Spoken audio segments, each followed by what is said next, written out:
आज आपण जंगल ट्रेकसाठी आलेलो आहोत. दुसऱ्या घाटातून थोडं वरती आलो. उवाई मंदिर जे आहे त्या उवाई मंदिराकडे आपण चाललेलो आहोत. ऐतिहासिक असे ठिकाण आहे. खरंच आपल्याला पुन्हा आपण त्या काळात गेल्यासारखं वाटतं.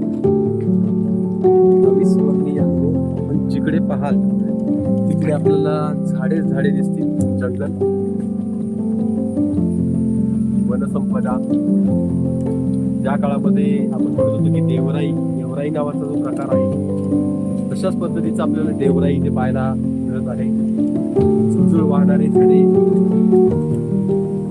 त्याचबरोबर त्याने दाटलेला परिसर, सगळं अनुभवण्यासाठी एकदा हा ट्रेक करायला हरकत नाही.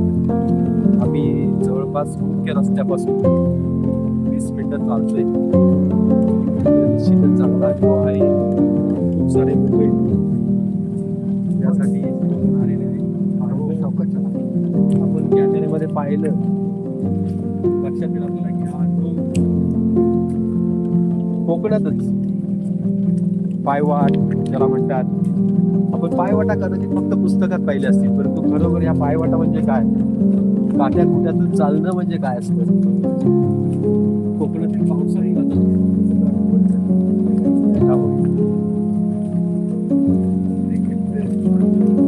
आणि आजूबाजूला माझ्या उजव्या बाजूला पाहिलात घनदाट जंगल आहे. असंख्य प्राणी, बिबटे, गवरेडे, वावर इथे आहे. साधी भीती सुद्धा चेहऱ्यावर कोणाच्याही दिसत नाही. कारण हा निसर्ग, कारण हे सगळ्यांचे सगळे सोयरे आहे. इथली झाडं, इथले इथले प्राणी. थांबा, बघा ना, हा कुठून आपण चाललोय. पाण्यातून चालणं सुद्धा बघा ना. चालू शूटिंग. पाण्याचा आवाज म्हणजे संगीत तुम्हाला कुठेच ऐकायला मिळणार नाही. नॅचरल म्युझिक बघा ना.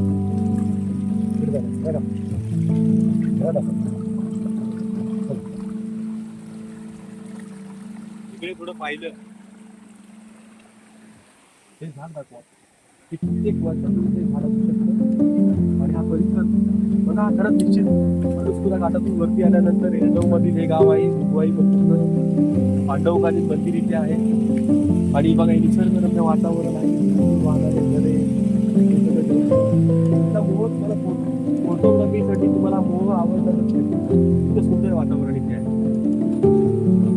आणि हा ट्रेक एका दिवसासाठी तुम्ही करू शकता. आणि पावसाळ्यात तरी निश्चितपणे अनुभव घेण्यासारखा आहे. असंख्य वनस्पती असतील. कदाचित आपल्या पूर्वजांनी जे काही औषधोपचार त्या काळामध्ये केले असतील ही सगळी औषधी वनस्पती या जंगलामध्ये निश्चित आपल्याला सापडते.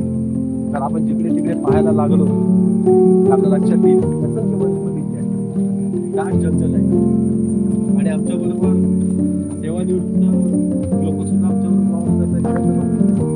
कोल्हापूरून खास आलेले आपल्या जॉईन झाले. सोबत हातात त्यांच्या दुःख आहे. जांभळाची झाडं घेऊन आलेले आहेत. थोडी वनसंपदा सुद्धा त्यांना अजून वाटतंय की आपण आंतरराष्ट्रीय कीर्तीचे चित्रकार मुदनकर सर यांनाही मोह आवरत नाहीये. कारण हे वातावरण आपल्या कॅमेऱ्यात कॅच करण्यासाठी जो आनंद आहे तो वेगळाच आहे. कारण हे बघा समोर अप्रतिम, लाजवाब जे शब्द आपल्या डिक्शनरी मध्ये नसतील तो शब्दप्रयोग आपण यासाठी करू शकतो. खरंच खूप छान. म्हणजे बघा ना, असंख्य आहे बघा पशु. ही फुलपाखरं बघा, ही फुलपाखरू जर कॅमेरा असेल तर कॅच करण्यासारखंच होतो. फुलपाखरू वेगळ्या प्रकारची फुलपाखरं. आणि सिनेमाच्या पडद्यावर आपण जे चित्तथरारक असे दृश्य पाहतो. आज कोकणातली माणसं, म्हणजे कोकणातली माणसं जरी नारळासारखी आहे तरी कामात ते वाघ आहेत. बरोबर असं हा. आणि भर पावसात असा हा उपक्रम राबवणारे कोकणवासी मला अत्यंत वेगळ्या पद्धतीने ते जाणवत आहे.